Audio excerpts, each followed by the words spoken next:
In this video, we continue with our theme of solving equations and then solving inequalities. For this particular video, we're going to look at absolute value equations. And there's a couple important things to understand about absolute values when you're trying to solve with them. So if you have the absolute value of some unknown thing, so this would have variables in it or a variable in it, the absolute value of some unknown thing equals let's say, some positive number like 6. The question is, well, what could this unknown be if you take the absolute value of it and get 6? And the answer is, well, there's two things that unknown could be. That unknown could be 6 itself, because the absolute value of 6 is 6. But it could be -6, because the absolute value of -6 is 6. And so this is going to be the key to this solving absolute value equations. And lots of times the way we'll write that is like the unknown is plus or minus 6. That's the same expression. So um, another possibility. So this is if if the absolute value equals a positive number. What if the absolute value of something is negative? Well, what could you take the absolute value of and get a negative number? And the answer is you can't. This is impossible. So if you ever see that means you can't solve this equation. There'd be no solution to that equation. And then the last case is very common in mathematics. You look at the case of positive numbers, the case of negative numbers, and the case of 0, which is the only thing left. If the absolute value of some unknown thing is 0, what could the unknown thing be? And the answer is it itself would have to be 0. There's only one possible value for it in that case. So if the absolute value of something is positive, then there's two possibilities for what's inside the absolute value. If it's negative, there's 0 possibilities for what's inside the absolute value. And if the absolute value equals 0, then the thing inside only has one possibility, 0 itself.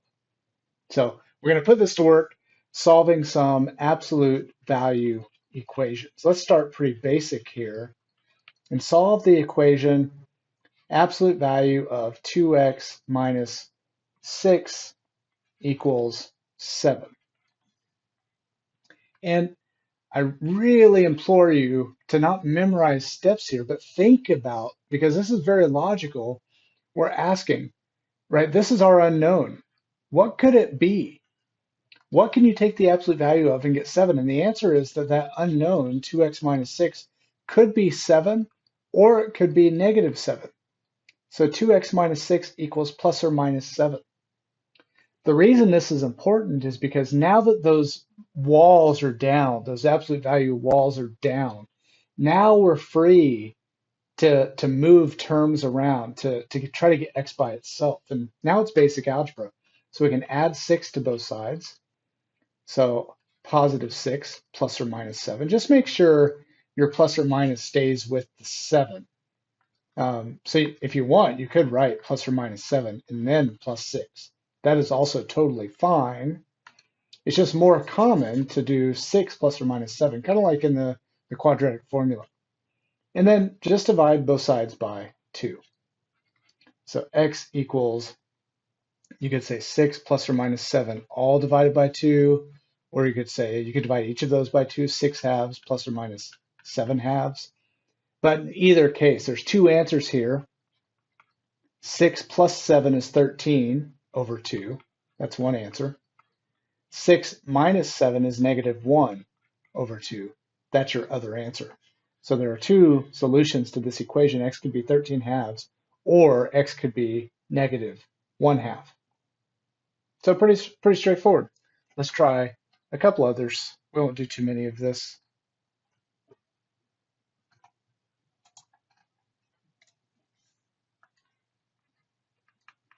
Let's change it up a little bit, at least for the second one. Let's say that we have -4 times the absolute value of 1 minus 3x equals, I don't know, how about -9? So this one's a little bit different. A good general strategy when solving equations, there's really two things. One good general strategy is to get 0 on one side and combine all the stuff on the other side. That's not what we want to do here.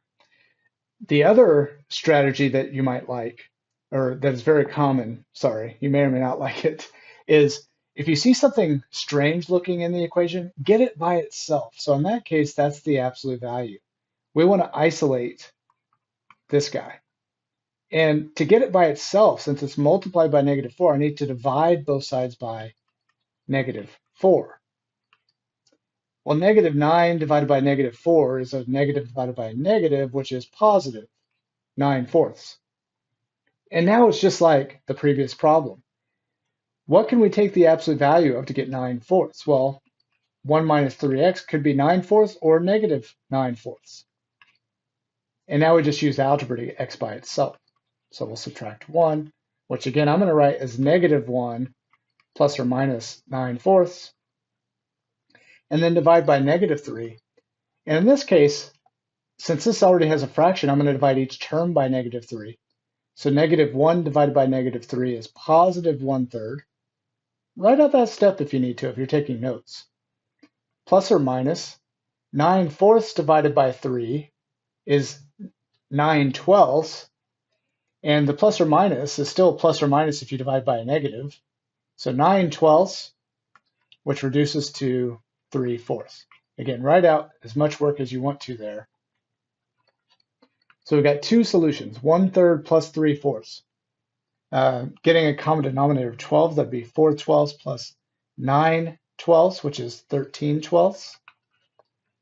And 4/12 minus 9/12 is -5/12. And there are two solutions. You can check those, by the way. If you plug them in for x, it should make the equation a true statement. Let's do one more example. Let's solve, how about 3 minus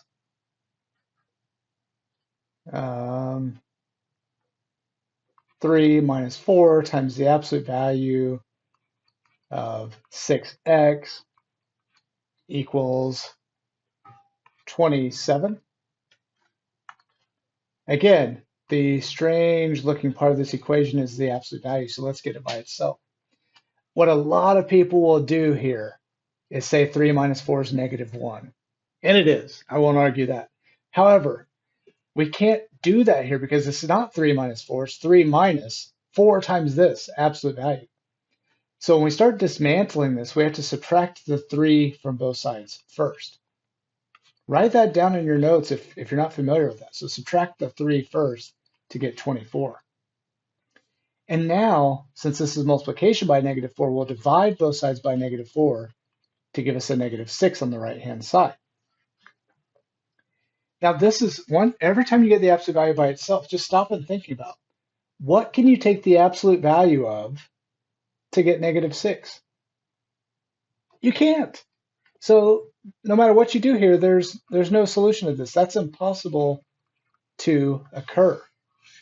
So this is one of the cases we mentioned before. It's important once the absolute value is by itself to stop and think about what's possible. If it said the absolute value of 6x equals 0, that is possible. That would mean 6x has to equal 0, and then you could solve for x, and you get one solution. But an absolute value can never be a negative answer.